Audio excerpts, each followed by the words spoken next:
নমস্কার, সকলকে স্বাগত জানাই নিউজ বিপিজি ইউটিউব চ্যানেলে। আজ শুরু হলো আইপিএল 2024-এর প্রথম match Chennai versus RCB.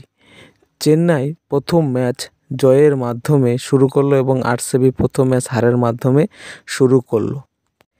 Match সম্পর্কে ডিসকাশনের আগে যার কথা না বললেই নয়, সে হচ্ছে Bangladeshi player Mustafizur Rahman. Mustafizur Rahman man of the match হয়েছে। মুস্তাফিজুর রহমান 4টি উইকেট পেয়েছে।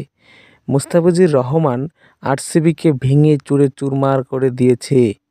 মুস্তাফিজুর রহমান এত সুন্দর খেলেছে যেটা বলার ভাষা নেই। বাংলাদেশি কিছু ইউটিউব চ্যানেল, কিছু ক্রিকেটার এবং কিছু বিশেষজ্ঞ বলেন যে বাংলাদেশি প্লেয়ারদেরকে নিয়ে ভারতীয়রা আইপিএল খেলায় না বসিয়ে রাখে, কিন্তু এটা পুরোপুরি ভুল কথা। তা আবার প্রমাণিত হলো।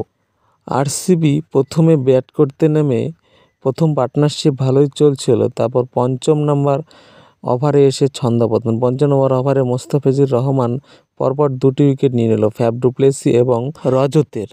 তার পরবর্তীতে গ্রিন ম্যাক্সওয়েল 0 রানে আউট হয়ে গেল। তারপর বিরাট কোহলি এবং ক্যামেরন গ্রিন দুজনে একটু স্কোরটাকে বাড়ালো এবং তার পরবর্তীতে বুড়ো দীনেশ কার্তিক এবং রাওয়াত মিলে স্কোরটাকে 178-এ নিয়ে গেল। না হলে আরসিবির অবস্থা খুবই খারাপ ছিল। কিন্তু চেন্নাই সুপার কিংস ঋতুরাজ গায়কোয়াড়, অজিঙ্কা রাহানে, রচিন্দ্র রবীন্দ্র, শিবম দেবে এবং রবীন্দ্র জাদেজা মিলে ম্যাচটি 6 উইকেটে জিতে গেল।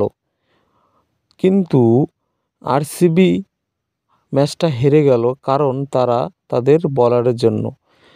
পরবর্তীতে দেখা যাক আরসিবি ম্যাচ জিততে পারে নাকি। এই ধরনের আপডেট পাওয়ার জন্য আমার চ্যানেলটিকে অবশ্যই সাবস্ক্রাইব করে রাখবেন।